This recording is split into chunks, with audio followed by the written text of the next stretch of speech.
Hey, I am in Buffalo. That sounded really weird. Hey, I'm in Buffalo, New York right now, and I am being driven around. I hired this guy. He's like $1.99 an hour, real cheap. Grimsy, the other Scott. Oh, I just realized this is what was the name of that episode? Video Game Seller. Oh, Two Scots to Handle Part 2. There you go. Yeah. And we're at a. Oh, I'll let you talk for a second. Talk.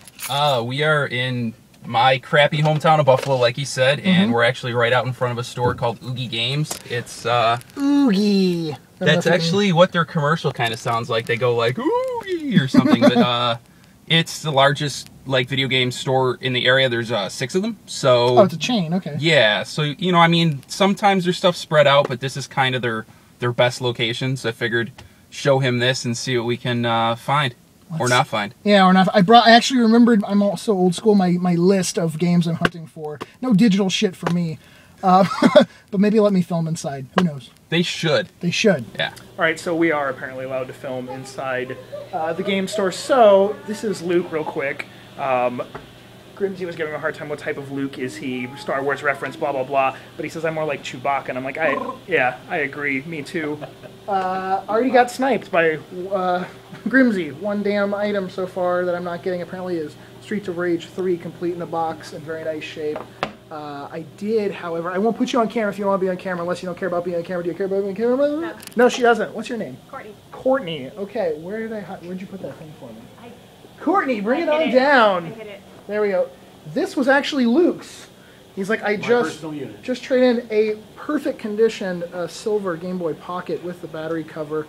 Already in here, only in here 10 minutes, and already found a couple things. Oogie Games is a very clean, very organized store, and they have a great selection. They actually have a selection of Virtual Boy games like no store ever does, and some Jaguar titles, some Loose Genesis down there, and their higher quality in 64 titles. And you were saying that, tell about the Donkey Kong, how it's like $24, that most of their box stuff isn't too expensive? Yeah, one of the cool things they do is, in almost all cases, they don't distinguish between complete or card only, so you won't pay extra for the box or manual, which is really cool to the collectors. You know, it's somewhere where you can pick up a lot of games at a good price. My phone's ringing. So he got that damn Streets of Rage, and I was like, I really want that. He goes, yeah, tough crap, whatever. So then I see Stubbs the Zombie, and that's a really good price for Stubbs the Zombie, and he doesn't have it, and they only have 1 copy. So we'll see what happens. Check what other Scott found, but I gotta buy it. It's so cheap. Shaq Fu for $2.99. I don't know what'll end up happening to this poor copy of Shaq Fu, if it'll be smashed or signed, given away to someone, who knows. But they only had 1 copy. I would have bought more at that price. So, Courtney, they were just talking about how you being a girl working here, getting, random stupid comments or whatever. Is that a frequent thing? It is. It happens all the time, often, especially over the phone. It's very interesting to see how the male and female dynamic is. What happens on the phone? Like when people call? Usually they assume that I don't know what I'm talking about just because I work here. I'm a girl, so they'll usually ask for a male. And then our idea was you should just say, okay, hold on a second, and be like, hello, this is Gary. I'm going to try next time. Yeah, it'll be funny for everyone. Exactly. This might not be that interesting to a lot of people, but they have a lot of PSP games, and most secondhand stores don't seem to have a good selection. This is probably one of the biggest selections I've seen in a long time. Here's our final tally on the pickup here, starting with Shaq Fu. Yeah, we're starting there. And then this is Grimsy's Outrun 2, Red Ninja Grimsy, Predator Concrete Jungle Grimsy, Stubbs the Zombie, Grimsy, Streets of Rage 3 Grimsy, Digimon World 3 myself, Castlevania 4 myself. I'll tell you why I'm getting that. I have a complete box, and then the beautiful system. They have a deal here that, what is it? It's when you buy a system, you get buy 2 get 1 free on games. So we're doing these 2 and then getting this one for free. So that's where that comes into play. But we need to do some calculations, I guess, to find out what monies need to come from where's. Right, math with an F. Maths. Thought we were done, but then ice climbers, because we did another buy 2 get 1 free. The Shaq Fu's free, and then this ended up being free with these 2. So I think we're finally done. Now we're done. All right, before we say bye, give a shout out for the store itself. Where is it? We're located in West Seneca, so Oogie Games in West Seneca, which is at the corner of Seneca and Union. Not Loogie Games, right? No, oh God, no, it's okay. Oogie. Oogie Games. Two O's. You guys have been awesome. You too, Luke. There you go. We're quickly trying to get in one more game store before he has to leave and go to work. This is, what, Gamers Haven. Let's see what they have. They have some sealed NES games. Simon's Quest for 190, Q*bert for 80, Tetris, yes, is 60 bucks. I don't think those two are sealed, but that's kind of uncommon to see sealed NES games in a game shop. This guy's a douche. I didn't just catch that on camera though. I don't care. Scott, I'll let you do the talking for this. How long has this location been open? 12 weeks, about, give or take. It's a newer location, but they actually have some other locations. There's one in Derby, New York, Dunkirk, New York, and Jamestown, New York. And for just being open for such a short period of time, they have a lot of stuff. Quite a good selection for just opening up. And it doesn't just sell games. Clearly you can see there's quite a bit of other stuff. I see bikes and some workout gear, some hockey jerseys. One thing I'd love to point out, their new games, they put a generic cover art out instead of what Opening them GameStop up? does, so that if you want to buy a new game and have it sealed, you have the opportunity. That's classy. Yes. Nice little SNES lot here. Ogre Battle, kind of glary, you really can't see it. We got Joe and Mac 2. I actually still need Mega Man X, surprisingly. I spotted a complete Virtual Boy up there in a Blockbuster case, which is kind of interesting. Not something I would say I'd ever seen before. Seen like the N64s and Super Nintendo in like the Blockbuster case, but never a Virtual Boy.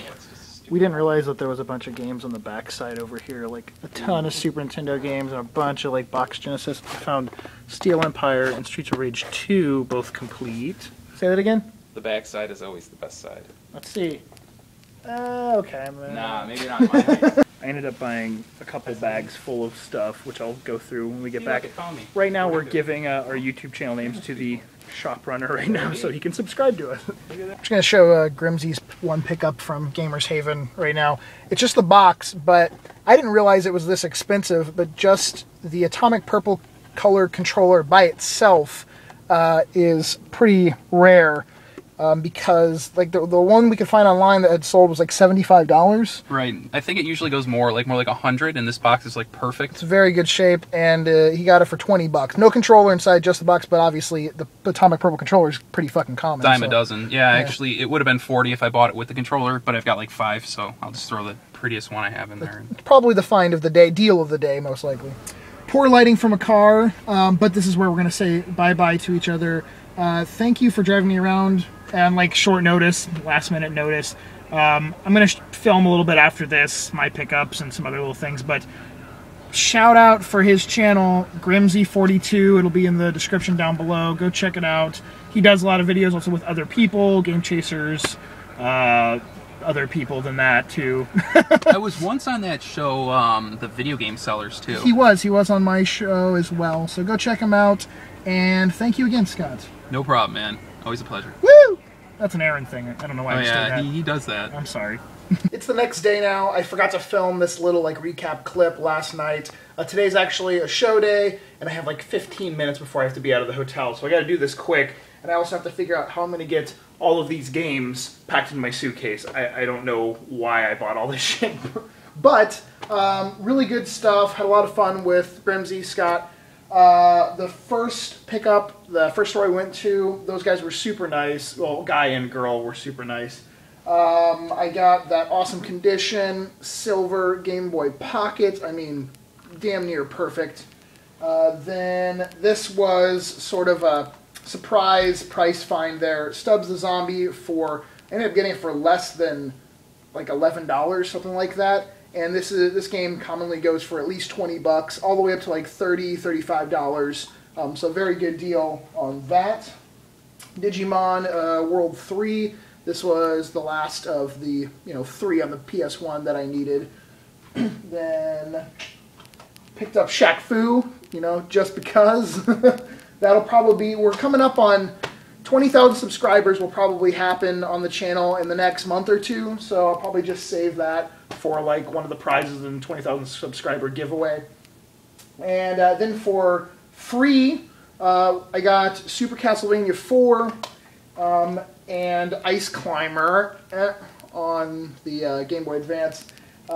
Sort of just picked them out. Like, I actually don't own Ice Climber, so I'm going to keep that. But I couldn't find anything else that I didn't have in the store, so Castlevania 4 was just sort of like, I know that I could trade this, or, you know, Aaron or somebody at the flea market will want it.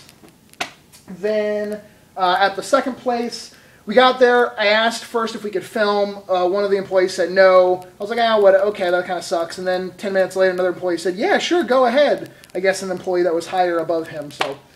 We were able to film, obviously, a little bit in there, as you saw. And they actually kept the store open, like, an extra 10-15 minutes. I don't think it was just for us. I think they do, like, Magic, the Gathering, like, card game playing.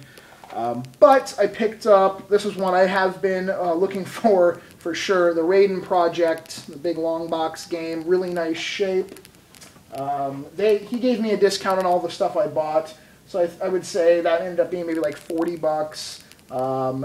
Streets of Rage 2, not for resale. That was like 15, I think, 12 or 15. Splatterhouse 2 ended up being $50. I think that's how that worked out, somewhere around there. Steel Empire, that was like $10, I think. And then just a box for the purple Game Boy Color. There's no paperwork inside or anything, but I said they had a system that was pretty beat up. I said, hey, would you get rid of just the box? And the guy's like, okay. So that was a nice thing that he did for me. And then this was sort of like, I just saw it laying there, and I didn't know the condition. Hold on, my hand's fucking falling asleep. Ow. I didn't know the condition of it at first, and I just was like, hey, I wonder how much are you asking for Mario All-Stars Mario World? And he said, you know, it's in pretty rough shape. How about $5? I was like, okay. The reason why is it literally has a hole in the back and dog chew marks on the front and dog chew marks on the top of the label. As far as I can tell, though, the dog didn't actually get to the board inside. No idea if it works. Didn't test it out in the store, but for $5, I figured, you know, I'll give it a shot. I'll replace the back so it doesn't look so damn bad. And I can only imagine that, you know, Aaron will, as long as it works, Aaron will be happy to acquire that one. And then earlier in the week, where were we? In Toronto, actually, I picked up Primal, a complete copy in nice condition on the PS2. Just one, like, cheaper PS2 game I've had on my want list for a while. And then, in here, in this little case, I got Battletoads on the Game Boy. I thought I had it, and I checked my list. I didn't. So that is my pickups from like the past week. I do want to give 2 quick little shout-outs. This chair's making funny fart sounds. I did 2 interviews so far on this tour with 2 different channels. One of the channels was called Media Glitch. The other was called Toasty. I post them on Facebook, but I have not mentioned them in a video. So please go check out the interviews I did. I had a lot of fun. You can learn a few little things maybe you don't know about me, and some of the other stuff we talked about was just silly fun shit. So go check those 2 interviews out on their channels, like the video, subscribe to them, whatever. Do that in the comments, or it'll be in the about section below. And as always, I want to know what you guys picked up this week. Let me know in the comment section down below if you got anything at flea markets or garage sales or game shops, whatever. And thumbs up the video, pretty please, because I got some good stuff, and you guys are awesome. And there was a hot chick, there was a hot gamer chick in this video, so you should thumbs up for that reason. Alright, anyway, thank you guys for watching. I will talk to you all later. Peace.